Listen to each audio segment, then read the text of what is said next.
Et si la Bible n'était pas simplement une succession de récits spirituels, de lois anciennes et de témoignages prophétiques, mais un immense édifice narratif, construit avec une précision vertigineuse, où chaque pierre répond à une autre, et si, derrière la diversité apparente des histoires, des personnages et des époques, se cachait un secret unique, un fil invisible reliant l'ensemble du texte sacré en une seule révélation cohérente.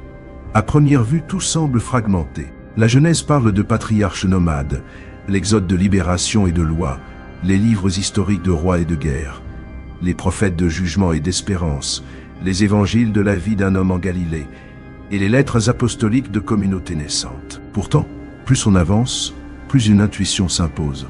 Rien n'est laissé au hasard. Chaque symbole, chaque détail, chaque loi étrange, chaque récit déroutant semble annoncer quelque chose de plus grand. Aujourd'hui, nous allons explorer ce secret. Un secret si puissant qu'il relie l'échelle de Jacob à la croix, l'arche d'alliance au ventre de Marie, le serpent du désert au salut éternel, et les lois les plus obscures à la grâce la plus lumineuse. Ce que tu vas entendre n'est pas une simple interprétation isolée, mais la révélation d'une architecture biblique profonde, pensée sur des siècles et centrée sur une seule vérité. Avant de plonger dans cette exploration qui pourrait transformer ta lecture de la Bible, pense à t'abonner à la chaîne L'Autre Histoire et à activer la cloche de notification, afin de ne manquer aucun voyage au cœur des mystères bibliques. Tout commence avec un homme en fuite. Jacob n'est pas un héros triomphant, mais un être brisé, épuisé, isolé dans le désert.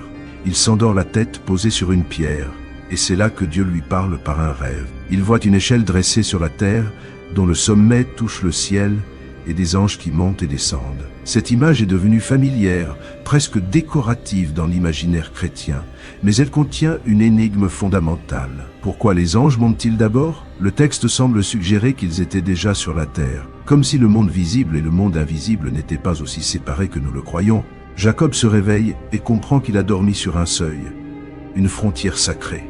C'est ici la maison de Dieu, la porte du ciel. Cette idée d'un point de contact entre le ciel et la terre traverse toute la Bible.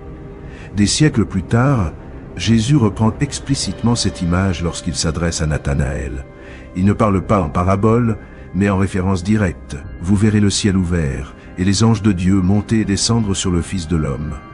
Jésus affirme alors être lui-même cette échelle, ce lien vivant. Ce n'est plus un objet, ni un lieu, ni un temple de pierre. C'est une personne. Toute tentative humaine pour atteindre Dieu par l'effort, la morale ou la religion est inversée. Désormais, c'est Dieu qui descend vers l'homme. Cette déclaration redéfinit toute la théologie biblique. Elle éclaire rétrospectivement chaque récit antérieur et annonce le sens de tout ce qui suivra. Ce même principe se manifeste de façon étonnamment concrète dans l'évangile de Luc, à travers le récit du voyage de Marie. À première lecture, il s'agit d'une scène intime, presque domestique. Une jeune femme enceinte traverse les collines de Judée pour rendre visite à sa parente Élisabeth. Pourtant, Luc insiste sur des détails géographiques, temporels et symboliques qui rappellent délibérément un événement ancien. Le transfert de l'arche d'alliance vers Jérusalem. David, face à l'arche, s'était demandé comment la présence de Dieu pouvait venir jusqu'à lui. Élisabeth pose exactement la même question à propos de Marie. David avait dansé devant l'arche. Jean-Baptiste tressaille de joie dans le ventre de sa mère. L'arche reste 3 mois dans une maison bénie. Marie reste 3 mois chez Élisabeth. Et la bénédiction se manifeste de la même manière. Le message est clair. Marie est présentée comme la nouvelle arche.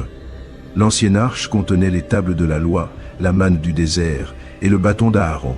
Marie porte en elle la parole vivante, le pain descendu du ciel et le grand prêtre éternel. Même l'annonce de l'ange Gabriel reprend le langage de l'Exode. La puissance du Très-Haut te couvrira de son ombre. Cette ombre est le même mot utilisé pour décrire la nuée de gloire qui recouvrait le tabernacle. La présence divine ne repose plus sur un objet sacré, mais dans un être humain. Cette logique d'accomplissement atteint une intensité dramatique avec le récit du sacrifice d'Isaac. Dieu demande à Abraham d'offrir son fils unique, celui qu'il aime. Le texte insiste sur l'amour, sur la relation, sur le coup émotionnel. Pendant 3 jours, Abraham marche vers la montagne, portant le poids d'un commandement incompréhensible.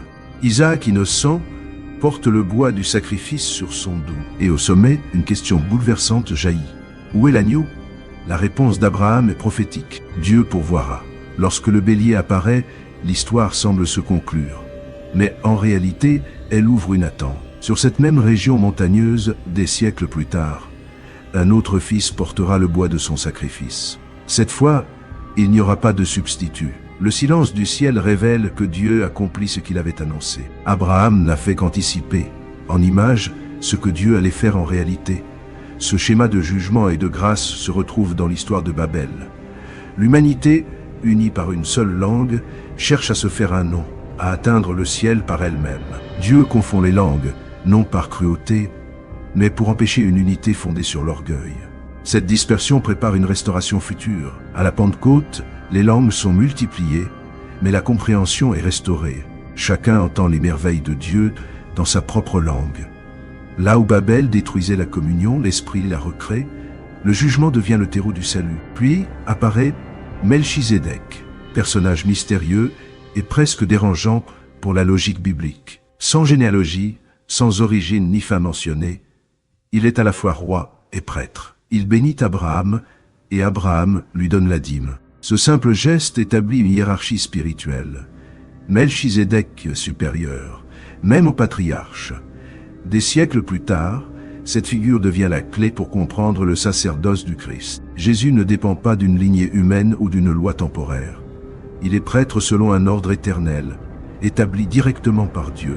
La même structure rédemptrice se révèle dans l'histoire de Ruth. Exclue par la loi, étrangère et veuve, elle semble condamnée à l'oubli. Pourtant, par fidélité et humilité, elle entre dans le plan divin. Boaz, en tant que rédempteur, remplit toutes les exigences légales. Proximité familiale, capacité financière et volonté de payer le prix. Cette histoire, profondément ancrée dans le droit israélite, devient une parabole vivante du salut. Christ, en prenant chair, devient notre proche parent. Par sa perfection, il possède le prix. Par amour, il choisit de payer. Le serpent d'airain dans le désert choque par sa logique paradoxale. Le symbole du mal devient instrument de salut. Les Israélites n'ont rien à faire sinon regarder. Aucun mérite, aucun rituel complexe. Juste un regard de confiance. Jésus reprend explicitement cette image pour parler de sa crucifixion. À la croix, il assume la malédiction pour la neutraliser. Il devient ce que le péché a produit, afin de nous en libérer. Même les lois les plus énigmatiques, comme celles des villes de refuge, annoncent l'Évangile. Le coupable involontaire y est protégé jusqu'à la mort du grand prêtre. Ce détail incompréhensible à première vue révèle une vérité centrale. La mort d'un innocent libère les coupables. Jésus est à la fois notre refuge et notre grand prêtre. Sa mort nous libère définitivement et sa résurrection nous rend la liberté. Enfin, l'arche de Noé elle-même révèle la cohérence du plan divin. Enduite de bitume, le même mot hébreu utilisé pour racheter, elle absorbe le jugement des eaux. Ceux qui sont à l'intérieur sont sauvés, non par leurs œuvres, mais par la fidélité de Dieu. Jésus dira, « Je suis la porte, une seule entrée, un seul salut ». Lorsque toutes ces histoires sont mises en relation, une vérité s'impose avec force. La Bible ne raconte pas des récits isolés, mais une seule histoire.